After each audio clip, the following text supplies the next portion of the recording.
Hello and welcome to the Digital Freethought Radio Hour on WOZO Radio 103.9 LPFM right here in Knoxville, Tennessee. We're recording this on Sunday morning February 20th, 2022. I'm Larry Rhodes, or Doubter 5. And as usual, we have our co-host Wombat on the line with us. Hello, Wombat.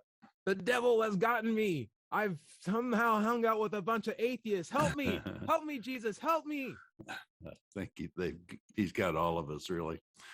And our guests today are George Brown, the 2.5 from Brooklyn. Hello. Originally from Brooklyn.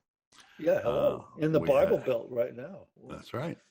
And we have two new guests with us today. We have Joe Sky. Hello, Joe. Howdy. And you're from Texas, is that right? Currently.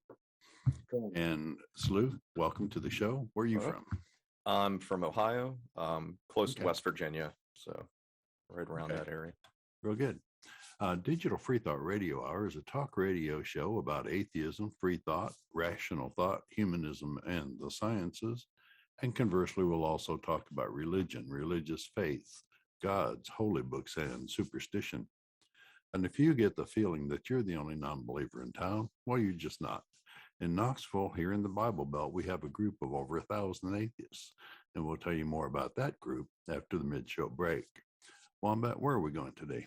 We're going to be talking about is church just adult daycare, which I'm really happy to jump into. But we have so many more exciting things to jump into. We have it can't be an entertainment because that would fall under adult entertainment. Hey, that's not right. Be taxed. Let's not jump the topic though. We have two great new callers. Joe has actually been on the show previously, but Slew brand new. Can you guys see me? My phone is overheating. Your video dropped. Oh no. But hopefully it'll come back. We can hear you. I mean, this is radio. We can hear you. So we're going to do a quick introduction on Slew. Slew, would you mind telling us about everything about you in the next 30 seconds? Go. Oh, wow. I was a Christian for most of my life. I grew up in a Baptist church, an independent Baptist church. Mm-hmm. I'd come out of that in my 20s or so. I'm 33 now, and I've got a podcast called The Skeptical Satanist. Ooh. I'm an atheist and a Satanist and humanist, and depends on what question's being asked, I guess, on what label I want to put on that. Well put. Mm-hmm. Well put. Because everything could mean so many different things, right? But unfortunately, there is a good textbook definition for each of those terms: humanism, atheism, and Satanism. What do you think is the one people get the most confused? Do you feel like there's more baggage on Satanism or atheism or? Oh wow. I think there's a lot of baggage on Satanism itself, and there's a lot of well, I mean, atheists have been being called Satanists for how long by Christians anyway, so it's, that kind of already ties into that. Yeah. Skepticism has its own bag of issues, I think, sometimes, but okay. I have a quick question for you, though. Yeah, go for it. Before you go on. You're a Satanist. Do you actually believe that Satan is real? No, I don't. Okay. That's the thing that most people come to me with. You guys worship Satan. No. Even the Satanists. No, it's symbolism of rebellion against authority. Mm-hmm. It's a loyal other. Right. If anything, I'm using your same book. So if you hate what I'm doing, imagine where I got this from, right? Exactly. Like I didn't just come up with this on my own. Like I'm using your book to do that. Yeah, it's just like, so give me as many rights as you do, since you have them ingrained in institutions. You can be a Christian. Let me have the exact same access because we're using the same book. So like, no, I don't like that. Right. It's like, you want to have your church thing in public schools and stuff, then Satanists get to have their thing there too. Right. Right. So, help me out. Freedom from all religion, or for all religion. Yeah. The weirdest thing is, though, Christians really love that crucifix, and you would think if there was anything that a Satanist would like be the first icon to pick, to be like down with Jesus, right? I'm saying this in the most blunt way possible. Wouldn't it have been this crucifix? It's just so bizarre that Christians took that, and it's like if Jesus ever came back, it'd be like, he doesn't like those things, right? Like, this is just very, very bizarre. The last thing you'd want to see is crucifixes everywhere. The last thing I want to see. That's a terrible impression of Jesus, but there you go. Slew, what do you do now? Tell me about this podcast that you got going on. I've got the Skeptical Satanist podcast. I've just started back up with it. I'm trying to get more Satanists on. I've had quite a few atheists and people on. I had Aaron Ferguson on that told his story about being in the Children of God cult. I like to go through different backgrounds of atheism and Satanism and kind of touch on news and things going on in today's society and everything in the U.S. And help me out. Were you raised religiously and then transitioned out of that religion and back into Satanism? He was a Baptist like me. Yeah, I was. Yeah, I was an independent Baptist my whole life, and I transitioned out of that. It was a very racist, homophobic setting and everything, and very hate driven. I see it as. So I'd kind of transitioned out of that and towards humanism and things. I started listening. First podcast I listened to was Dr. Daryl Ray's Secular Sexuality, which opened my mind to a lot of things at that time, and started kind of getting me to question things even more when it came along the lines of the religion I was raised in. Well, shoot, we're glad to have you on this side, if anything. The way how I look at it is you were an atheist when you were born. You didn't believe in God when you were born. And then you were indoctrinated into baptism, right? Right. And it's been a lifelong struggle to get back out of it, and return to the light, if you want to call it that. I never expected to be back in a religion again, like after leaving, but it was just one of those things that already lined up with humanism. Like all of the tenets are just humanist tenets. And it puts the finger on the problem. It's not religion that's the problem. It's this Gnostic theism that's the issue. When you claim to know something that is both immaterial and both designed not to be known, but yet you claim confidence that you have it, you end up with all these extra methodologies of knowing things that are not sustainable, that aren't reliable, and can lead to consequences when you interact with other people. It's a significant issue. But before we get too much into that, Sky, your hair is looking so great. I love it. I'm going to ask you to unmute my friend and join this conversation whenever you can. There you go. How are you, man? I'm good. Tell me your life story in 30 seconds. Go. I was raised a secular humanist by my grandparents. I never even looked at a Bible until I was, I'd say, about 20. Wow. I actually became quite interested from a scholarly standpoint. I became interested in the Bible and early Christianity. So I took it up as a study. I've been studying it for over 30 years now. I blog about Christianity, the early church, origins of Christianity, and topics of interest to atheists like mythicism, laws affecting atheists. I've written about cancel culture. This was last year. So I'm kind of all over the map, but I try to keep it atheist oriented. Nice. I was thinking, is it better, Larry, I'm asking you this question, is it better in your opinion to never have been exposed to the ideas of God and then call yourself an atheist, or maybe to go through the struggles of being forced into a religion and come back out? What do you think? The ultimate goal is not to believe in anything supernatural, but I think that you're much more able to counter the arguments of the religious people if you have come from that background. Look at Matt Dillahunty in Austin, Texas, at the Atheist Experience.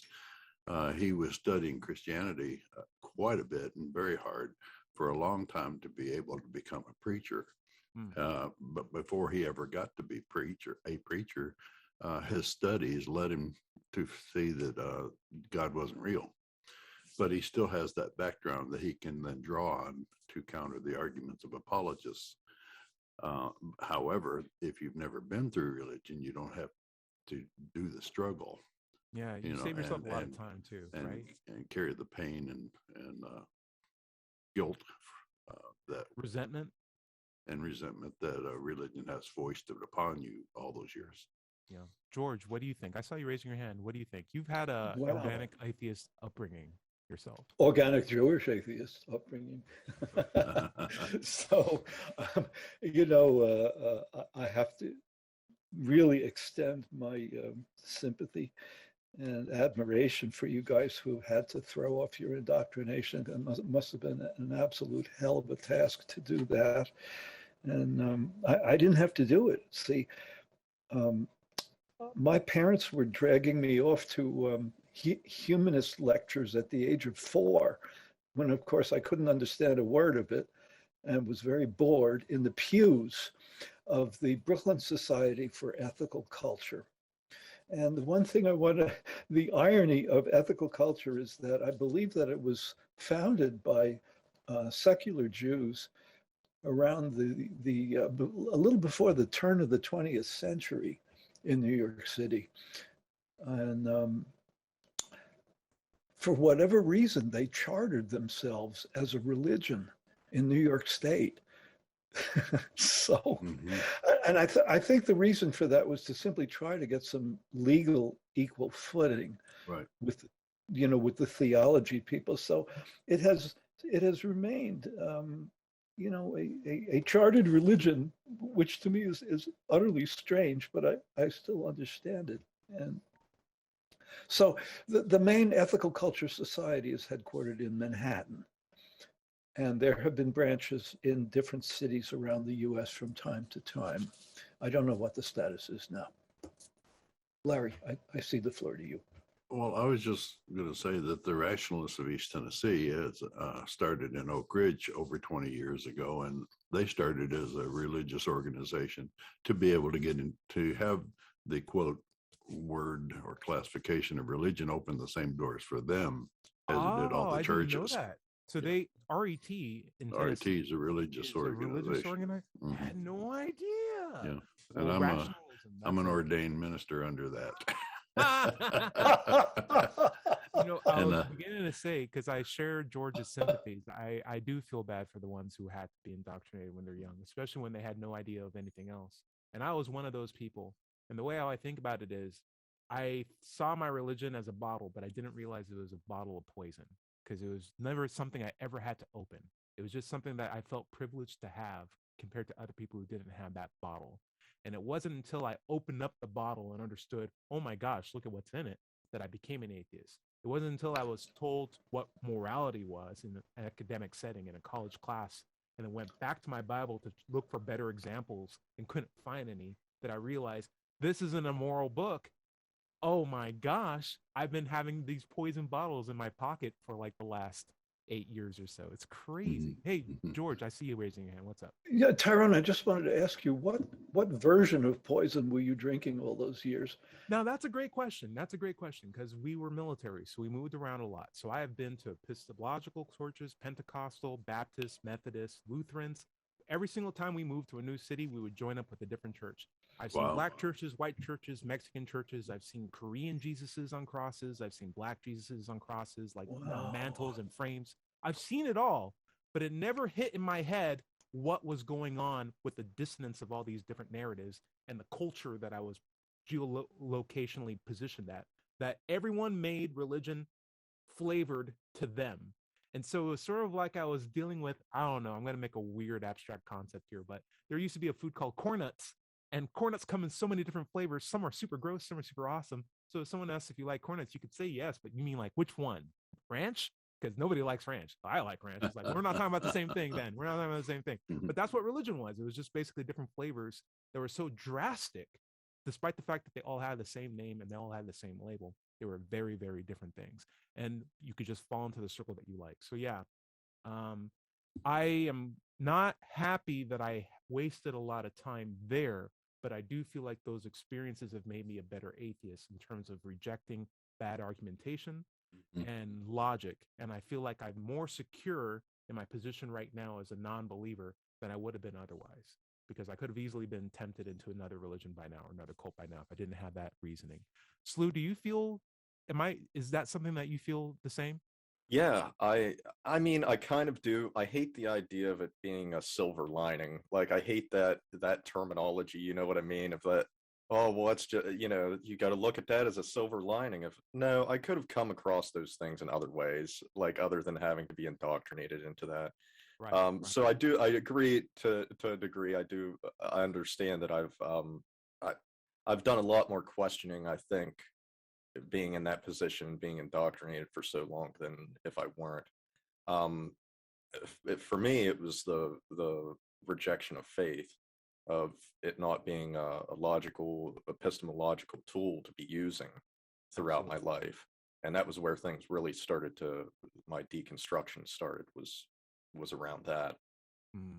I agree. Faith, really, really terrible. I consider them the same thing as eyebrows. Like even if I have it, even if defined in a way where I do have it, I don't value it as a decision-making process. It's just a thing that I have, but I'd rather have better tools to come to conclusions.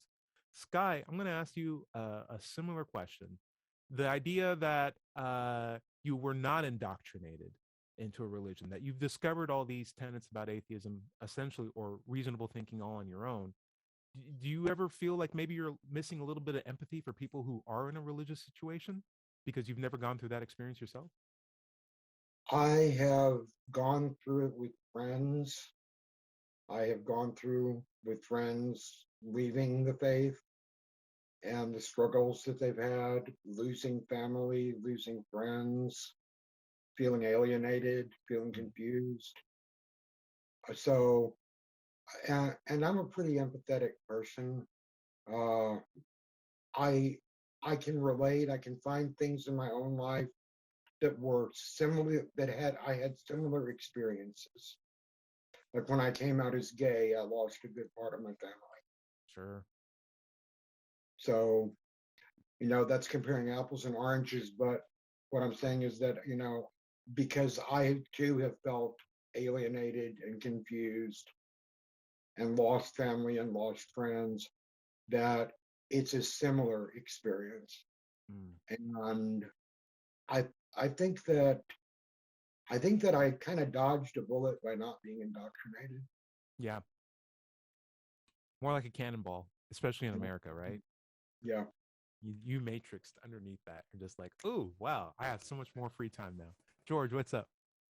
Well, Sky just triggered a thought in my mind. Yes, he said, dodged a bullet. Yes, I share that. I feel that too. And I've dodged a bullet, and I've also been confused because these people know things that I don't know. I don't mean in terms of facts, but in terms of indoctrination. So I'm an outcast. I'm an outcast because I'm an atheist. I'm an outcast because I'm Jewish to begin with, but I'm not. See, I'm outcast from that community because I didn't have that religion. So I'm an outcast, and I'm an outcast. And I have other reasons why I'm an outcast. So I'm very, very much an outcast, and I feel comfortable when I'm around outcasts, and I'm not comfortable when I'm around conformists. I love the idea that there are because we live in a society that's so ingrained in tribalism to an extent, it's very easy to empathize with someone who is struggling to get out of religion or not being accepted in a particular social group, because we can find areas in our own selves where we have similar experiences. And it only highlights in my head more the us versus them mentality that I get from like Christianity, where it's the Hebrews who are the chosen people, or it's the Palestinians who aren't, or it's the Samaritans who are the bad guys, except for that one good example, or it's the people who aren't Christians, people who don't go to the 3rd Street Baptist Church because we go to the 5th Street Baptist Church. They can find any reason. The Republicans, Democrats, or the religious basis behind it that really spoils me. And for a religion that positions itself as loving and open, is just nothing but division and derision for our fellow man. And I just really hate that. Larry, do you feel like I'm on the right page, or do you actually see similar lines being drawn in the sand by religion all the time? Could you rephrase that question? Do you think that there's a divisionist agenda in the Bible? Let's throw that out at you. Well, yeah, it's us versus them. I mean, in the Bible, it was the Israelites against the world, basically. And excuse me, look at the Amalekites. There was a guy who wrote a bunch of stories from the Bible, and he turned them in an audio book. And one of the points he made was, if you lived in the Eastern Mediterranean area at the time of the Israelites were moving around and doing their thing, he says the last thing you want is an Israelite village moving in next door, because what they do is they raid and they fight and they claim slaves. And it was like having the Hells Angels move in next door is what it is. And it's us versus them. That's what religions do. It's not just, of course, the Israelites. It's all religions. In my head, not to pile on, but it goes all the way to the New Testament. Jesus was not about combining everybody and loving everybody. He said specifically, I'm here to make sons argue with dads. I'm here to be a sword to divide families. Like, I'm not here to be peaceful and loving. We're here to cause chaos. And you've done it. Congratulations. Right. He says, you cannot be my disciple unless you hate your mother and your father and your sister and your brother and yourself. Yeah. And have you ever tried to stuff a camel through an eye of a needle? It's like what comes out the other end is not a camel. I guarantee you. It's pretty gross. Sausage. Camel sausage. It's camel sausage. Slew, have you found any, now that you're back in religion, did you find any like value in being in a religious setting again? Has that been helpful for you? And what do you think are those positive points? The most positive thing I get to see is that I guess the sense of community and everything with other Satanists, other atheists, and everything. The tenets, I think they're great. The way that they're written and everything, it's just something that lines up well with my day-to-day life anyways. So not bad. Now, here's the weird thing. I'm going to ask this weird question. As a Satanist, when you hang out with other Satanists, can you do that tax-free, or is there a standard in Texas where it's not recognized and you can't do it in that regard? I don't know about Texas. I'm not from there, but I'm sorry, Ohio. My bad. I believe we do have tax-free status, yes, because nice. they are recognized as an official religion. So, yeah. Interesting. So interesting. Okay. Go for it, George. What is a Satanist? Do we have a definition? We've had Satanists on the show multiple times, but sure. Slew, do you want to go through it one more time? Like I said, it's more or less the symbolism of Satan that's being used. It's not an actual. We aren't worshiping Satan or anything of that nature. We're using Satan as a symbol of rebellion against an unjust God or authority, for that matter. Right. So, I also find, like, if you were not to know who the good guy or the bad guy was in the Bible, right, and you only had Satan and God, like, one character kills all of humanity and demands to be worshipped in the very first chapter. That's exactly. That's like chapter 1, and the other guy's like, "Go for it." He's holding people under duress. You love me, or I get to throw you into a burning pit. How much? How loving is that? Like it warps the idea of love to begin with. It manipulates people's understanding of that term. Go for it, Sky. What's up? I think if the person offering you salvation is also threatening you with torture if you don't agree to salvation on their terms, what you have is not a savior, you have a terrorist. Right. And, almost in every example, and this is the weirdest thing, because, like, obviously I'm not a proponent of the Bible in any regard, but if you look at every action that Satan does in the book, it's sort of like, yeah, if you're hungry, you can eat that fruit. But let me tell you something. You have no idea of knowing what's right or wrong, but this is going to screw you up. So I might as well just tell it to you anyway, because you're not responsible for your actions. But yeah, eat if you need to eat, right? I think the worst part is it's the fruit of knowledge, right? Yeah, you're not going to know what I'm talking about until you eat it anyway. And it's like in hand, you could reach for it. I mean, come on, what's going on here? And then the other thing weird is there's a chapter in the New Testament where Jesus is being tempted by Satan. He's like up on a mountain, and Satan's like, listen, if you want to, if you worship me, I'll blah, blah, blah, blah, blah. And Jesus is like, I will not worship you. And the devil's like, okay, cool. I respect your choice. See you later. I'm not going to punish you for it. I'm just going to go on my own way. And Jesus is just left there on that mountain feeling all righteous. And in my head, I'm like, God doesn't even give you that deal. God will say, if you don't worship me, I will punish you for the rest of your life. Jesus, the devil is like, I respect consent. Yeah. Mm. Larry, you got final words before we go out to a break? No, I think I pretty much said what I wanted to say. Sure, but we can sure. go for the break and Sure. Bill When we afterwards. come back, Sure. is church adult daycare? And then we'll run into it. As opposed to adult entertainment. Interesting. This is the Digital Freethought Radio Hour on WOZO Radio 103.9 LP FM right here in Knoxville, Tennessee. And we'll be right back after this short break. Welcome back to the second half of the Digital Freethought Radio Hour on WOZO Radio 103.9 LP FM right here in Knoxville, Tennessee. I'm Doubter 5. Now let's talk about the Atheist Society of Knoxville. ASK was founded in 2002. We're in our 20th year, and we have over 1,000 members now, and we have weekly in-person meetings in Knoxville's Old City at Barley's Tap Room and Pizzeria. Look for us inside at the high top tables, usually the loudest and happiest group. We also have Tuesday evening Zoom Ask meetings. If you'd like to join us, email us at askanatheist@knoxvilleatheist.org or letschatse@gmail.com. You can find ASK on Facebook, meetup.com, or at knoxvilleatheist.org. Or you can just Google Knoxville Atheist. It's just that simple. By the way, if you don't live in Knoxville, you should still go to Meetup and search for an atheist group in your town. Don't find one, start one. Start one. That's right. Wombat, where do you want to pick up? Hey, so we have a nice intro on Slew and Sky who joined us this morning. Thank you guys so much for hopping in. Today we're going to be talking about, is church essentially just daycare for adults? And the reason why I was thinking about that is I remember daycare growing up. I had a lot of babysitters growing up, but I also went to a lot of daycare centers. It was great.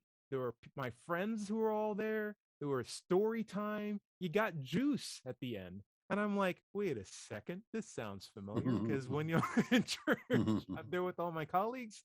It's some guys telling me some stories. Maybe I like them, maybe I don't. Maybe I'm falling asleep, but it's okay. There's nap time too in daycare.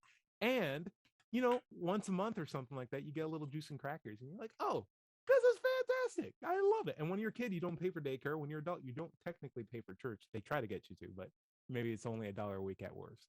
What do you guys think? Slew, I'm going to throw this out at you first. Daycare for adults. Is that what church is? I mean, I'd say that there's definitely enough people taking nap time in those places from what I've seen. So yeah, and the little juice and crackers, you know, that's nice. Yeah, I mean, aside from that, daycares at least pay taxes, and yeah, churches aren't doing so much of that. So if that's what they want to do, I mean, I'd be welcome to them paying taxes, because there are way too many that don't, that are making, the mega churches and stuff especially, that are making so much money. They are making so much money. I wish we could see those folks. Unfortunately, they don't want to share it to us, but hey, what is it? What are you going to do? Larry, what do you think of the idea that church is just daycare for adults? Well, if it were only that, it would be a lot better from my view. They tend to just pass on all these supernatural views in addition to just taking care of the adults during that time. And that sets society back. There's a lot of things that are wrong with religion, and we've had whole shows about that. If anybody would like to look at the individual things that go on in a society that a religion controls, go to digitalfreethought.com and look for my article. What's so wrong with religion anyway? But that's it for me. They don't stop at daycare. They don't stop at just taking your time. They brainwash you, basically. They tell you how to vote. They do. You know? Yeah. Oh, and a lot of things. Second class citizenship for women. They diss science. They give you wrong answers to things that exist in the world and why. Morality is based on obedience instead of good practices. It's just one thing after another. It fosters anti-intellectualism. It fosters, in a weird way, inside small towns, this tribalistic community where you could have two streets or that have the same church just with different street numbers on them. That is a thing here in the town that I'm in, and it's the most bizarre thing. It's like, why is there a church here and a church here? Like, can't they just agree? What's up, Slew? I came from a small town that was like maybe 2,000 people at most, and there were 8 churches in that town, 2 Church of Christ on Main Street, as North Main Church of Christ and a South. Right. So yeah, there's a lot of that, and they aren't that different from Each any of the pointing other to the religions around either. Yeah. So Each pointing to the other, saying they're wrong and going to hell. Exactly. Yeah. It's sort of like when a Burger King opens up. No, this is the better example. I've gone to places in one of my hometowns, because I haven't many, but there's a Subway, and then right across the street is another Subway. And you're like, what in the world is going on? Do they want the up traffic and the down traffic? This is a 2-lane street. What is going on? At least they sell the same sandwiches. With churches like that, you may get a completely different flavor from just across the road. George, what's up? I'm puzzled about the subways as well. Driving across the United States, it dawned on me that Subway is the most ubiquitous restaurant in the country. And why? I don't get it. I don't know. Is it like the churches? I mean, no, I'm going to throw this out at you too, because I feel like while Subway is ubiquitous, I would almost argue that there's more churches than there are Subways, because you don't have to sell a product. For sure. You're giving away false hope. That's the easiest thing to commoditize, right? In a sense. Or they're selling a product that doesn't exist. I mean, Subway is at least named after something that gets you somewhere. Oh, very good. We're glad we have you on the show. And feeds you. Yeah. Larry, I do think you have a great point, though, because it is fiction in the sense when you are being told a story in Daycare, you're not under the impression that there is a real lady named Rapunzel. Unless it's a religious daycare. I've been to several of those when I was a kid, Sunday school being an example of that. But there are also religious daycares that have, the 10 Commandments on the wall, and then the ark and all the little animals. And just, they also will give you the same supernatural stories as churches will. Right. But it's all part and parcel of religious teachings. If only there was an agreement that what they were saying was fiction, then I'd be like, oh, well, maybe this isn't so bad, because this is just a fun time, hang out with your friends, drink or juice, even that it could be true. It's all good. They don't even mention that there's possibility that it's wrong. Right. They demand that you believe it. Right. That plus 10%. Like, look at what was it, Robert's Church institution at university. When you sign on to the university, you have to sign a belief. I don't know what they call it. It's not a waiver, but it's a statement saying you believe and subscribe to these particular beliefs, or you do not get into our university. You won't get into our universe? Yeah, university. Oh, okay. Yeah, I think you never know. You have to ask these Liberty questions. University, I think, is one of them. George, I got a weird question for you. Did you ever have daycare growing up? And what do you think of the idea as churches as adults or daycare for adults? Well, boy, yes, daycare growing up, kind of. I went to a preschool for a short time. It was in a mansion in Brooklyn.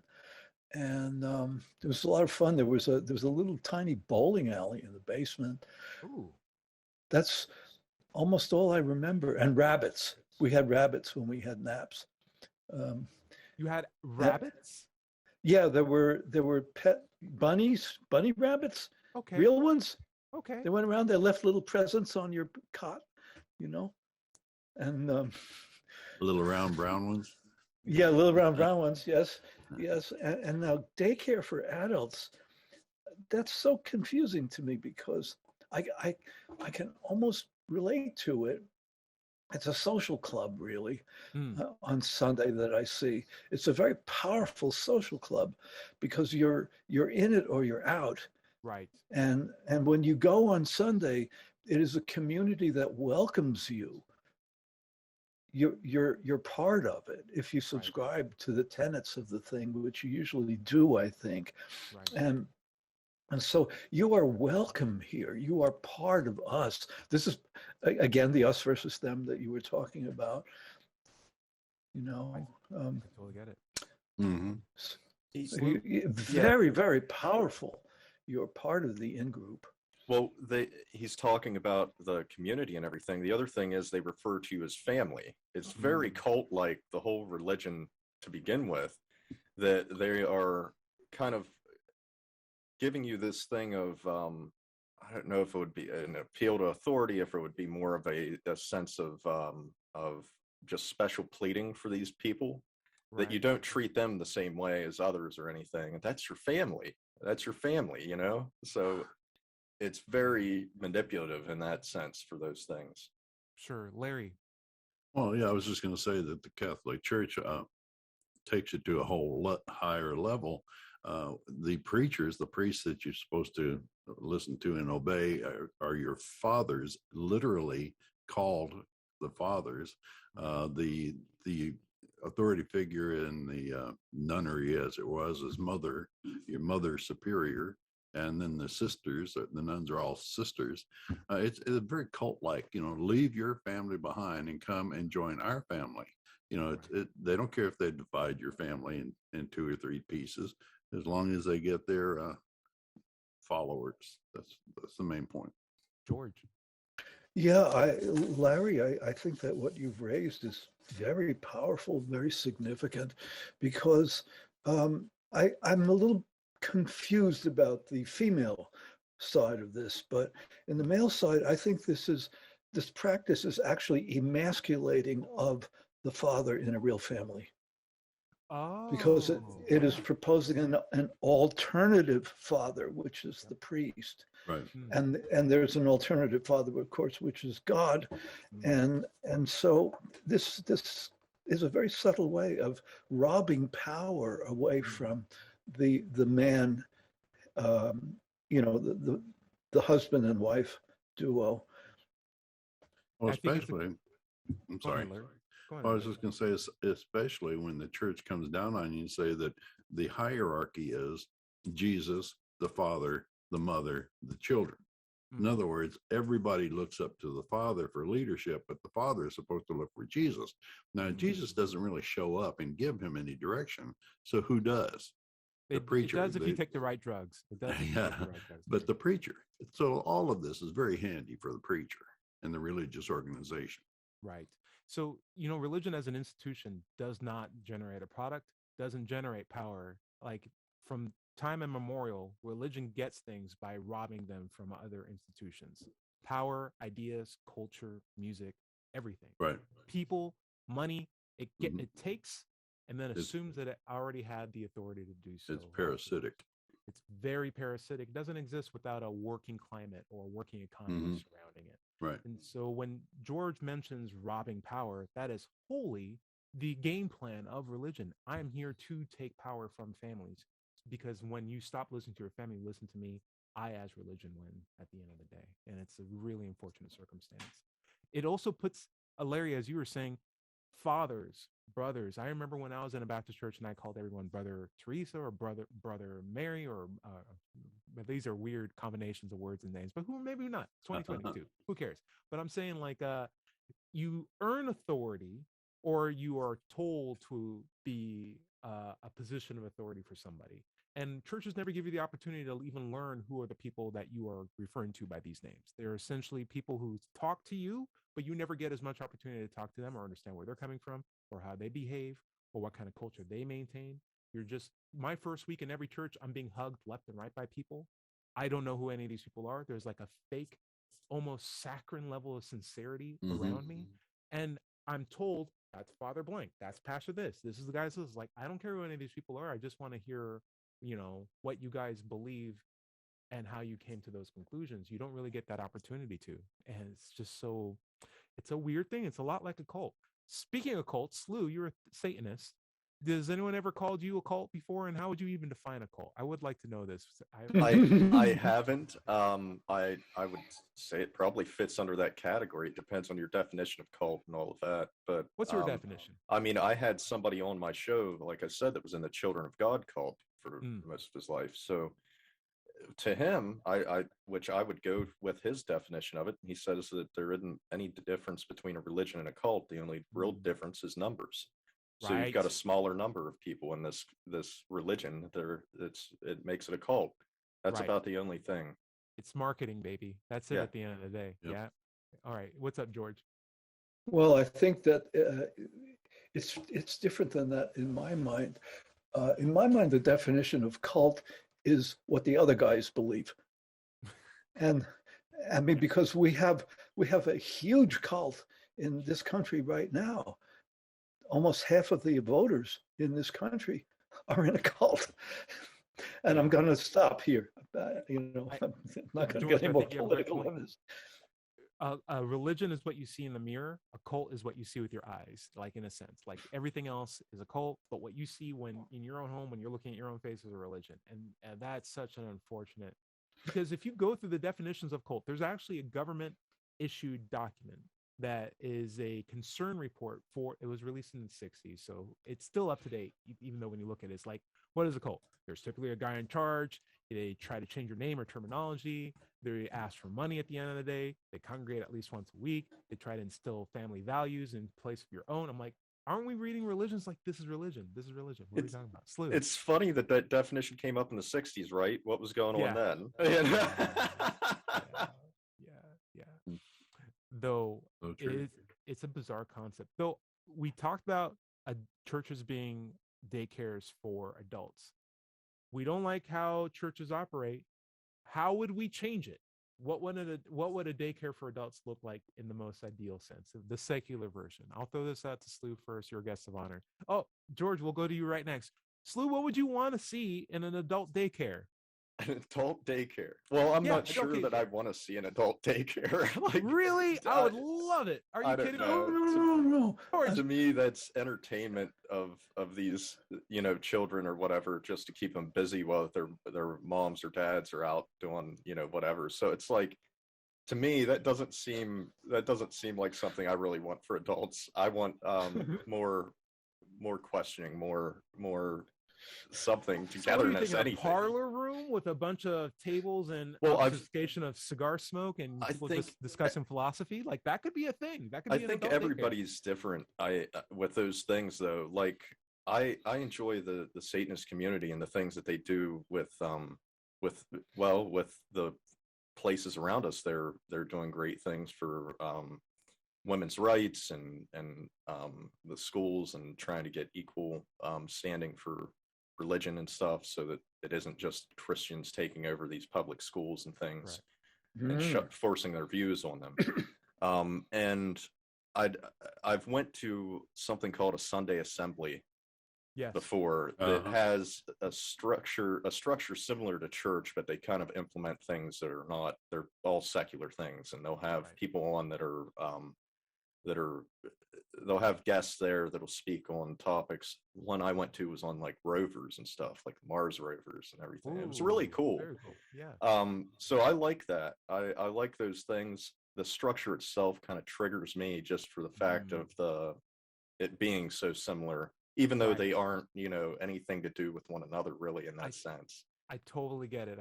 So I've done talks at a secular or a Sunday school assembly.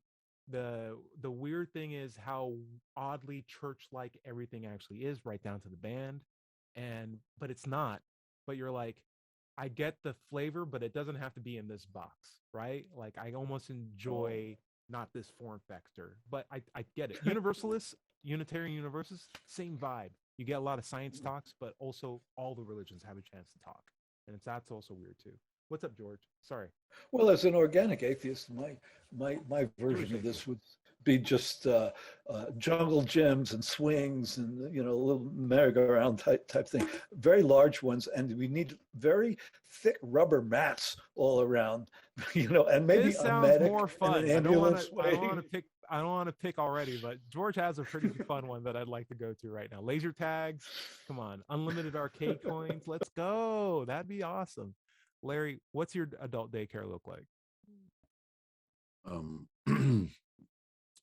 do you call it? Retirement home? With VR headsets, though, right? That's right. It would have to have virtual reality for it to be able to keep me in there. Lou, I think you win points by the community outreach. Like, there's no reason why you can't incorporate that into a daycare. It doesn't just have to be for you. You can do it for your community. And so, and then George too, you can have some fun in there. Throw some rubber balls in there. Have a ball pit, and then Larry. I'd have a lot of animals too. You know, a lot of rabbits leaving behind treats behind. Guys, let's get into some listener feedback. We did have some commenters on last week's episode. I hadn't pulled it up just yet. So how about this? While I pull up the comments for a video ad, Slew, thank you for coming by. Is there anything we should check out? Anything you'd like to plug while I put these comments? My podcast is on YouTube. I got the Skeptical Satanist up there. I would recommend, well, with what we're talking about and everything, The God Virus is a great book by Dr. Dale Ray that goes into a lot of the things we're speaking about as far as religion and how it mutates and things throughout history and things of that nature. And he's got a couple projects that I'd like to plug that are good. As well, the Recovering from Religion Foundation, recoveringfromreligion.org, and Secular Therapy Project, seculartherapyproject.org as well. So nice. Cool. Guys, here are our comments from last week's episode. Last week was, of course, Should You Become a Christian? Presented to us by our own George Brown, the second and a half. We had a comment from Dada's Trading Room, who said, if the God of Christianity were true, then we would all be Christian by default. So no one would ever need to convert anybody. And to that comment, I would say it would be pretty obvious which God was real. And if you, all it takes is to believe in that God is to be a Christian, sure. But I also feel like there's a worship component too. And so like, I might believe that God's real if it's evident, but if that God doesn't deserve my respect, and any God that asks for worship is probably below that limit, I would never worship that. So I may not even be a Christian even if I knew that God was true. Larry, do you feel the same way? Oh, you're on mute, my bud. I just saw John Richards pop in. I thought we ought to turn it over to him. Can you John Richards, phrase a question for him? He wasn't here for the rest of the show because I made a mistake and didn't post the link. So, John, we just had a comment that was from last week's episode. The comment was from Dada's Trading Room. He's saying basically, if God was real, if the Christian God was real, everyone would be Christian by default, so you wouldn't need to waste time converting anybody. Do you think you'd be a Christian if you knew the Christian God was real and he made himself evident? Or would there be another step for like worshiping? It's a long question, but you know me, I love my long questions. What's up, John? Well, I can't see any way that the Christian God would be able to demonstrate himself to be evident. Granted that is almost impossible. Okay. Would you be a Christian then? In that case, you're saying I don't have a choice, really. I'm sort of born a Christian. Oh, I'm saying you now know that this God is real and exists, similar to like how Satan knows that God is real and exists, but Satan's not a Christian, right? Yeah. In the same way, you have a choice of becoming a Christian or not. And I feel like just knowing that the God is real is not the same thing as becoming an ardent member of that person's religion or that being's religion. Well, I don't see the reason to have a religion in any case. I don't see the need for worshipping some, even if it's a real deity. I don't. Right. Why should we worship that thing? Exactly. It's like if Jupiter came down, it's like, okay, so you were real, but I'm not going to be a Jupiterite. George, what's up? Well, I was going to ask you, John. I mean, you have an official religion in your country, and we have people in my country who want to have an official religion, and they're hellbent to make that happen. Yeah. And how do we deal with all this stuff? I mean, the big question. In Great Britain, you obviously don't all adhere to it, and yet it's set in stone somehow. So how do you deal with that? Well, we sensibly changed the rules back in King Henry VIII's day, about 500 years ago, when he decided he wanted to be our local pope. Right. Yes. Tudor dynasty highlight. Yeah. Exactly. Yep. Yes. And you can go and see Runnymede, for example, and the palace of I forget what it's called, but it's all here to visit, and it's great fun going on those trips. Commercial for Britain. But the point is that was so long ago. We've allowed the established church to wither away, to age and become impotent. You know, and this has been an organic process for you, right? In my mind, this parallels what has happened in France, in Italy, and maybe even in Ireland, where the church's dominance is just sort of withering away. Do you see it? Why doesn't that happen in Iran or Iraq or Pakistan? Like, what's the difference there, and what should be the thing or markers we look for where some churches are given time to age and others just become more and more and more strict? Fear. Like Poland. Fear. They in Muslim countries they rule by fear. So that's very good for keeping people engaged and concentrating on how they should behave. Very good. But what about Poland? Let's say Poland, where it's becoming more entrenched. I feel. Is it? I don't know much about Poland, but the situation in Ireland, for example, it's very recent, the decline of Catholicism in Ireland. And it's come about because of modern technology, which has enabled the pedophilia, the priests that have been covered up, to suddenly become well known. You know, that was right up until recently. That was not popular knowledge, not common knowledge, I should say. I love it. John, you got to join the show earlier. We love talking to you. You're a bastion of not only knowledge, but that delicious, weird European accenty thing. You add so much culture to the show. I got to be honest with you. I think he's British. We had one more. It's like he's British. Like, yep. We had one more comment from Boffle Guy. He said, if there was a powerful being that already showed themselves to humans in the past, there's no reason not to show up again. You might as well be saying, or Christians might as well be saying, you have a girlfriend, but she lives on Jupiter. Hey, we had 2 calls outs for Jupiters on the same show. Thank you guys so much for the comments. I wish we had time to go through them all, but feel free to leave them in the comments on my YouTube page if you're here, or on Larry's if he's also posted it. We are near the ending of the show. Slew, thank you so much for joining us, and thank you for the plugs. We really appreciate having you on. Thanks for having me on. Yeah. John Richards, you had an amazing fundraiser yesterday. I'm not even sure if it's still ongoing right now as we speak, but would you mind plugging that as well?